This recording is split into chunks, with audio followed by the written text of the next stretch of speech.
तर एक धक्कादायक बातमी कल्याणमधून समोर येते। भाचीला मारणाऱ्या मामाला पोलिसांकडून अटक करण्यात आली आहे। कानाखाली मारल्यानं भाचीचा मृत्यू झाला होता। त्यानंतर पुरावा नष्ट करण्यासाठी 3 वर्षीय मुलीचा मृतदेह जाळला गेला। अर्धवट जळलेला 3 वर्षीय मुलीचा मृतदेह 2 दिवसांपूर्वी सापडला होता। या मृत्यूचा गूढ आता उखळलाय।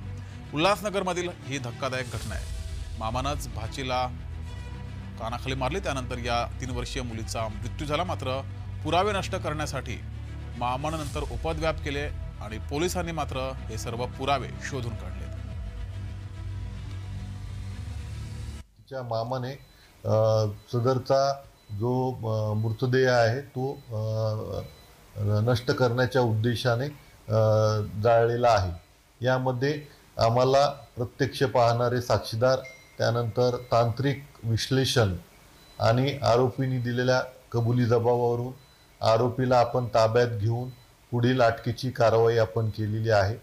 उद्या रोजी आम्ही मान्य न्यायालयाच्या समोर सदर आरोपीला उपस्थित करून PCR घेऊन पुढील तपास अधिक करत आहोत।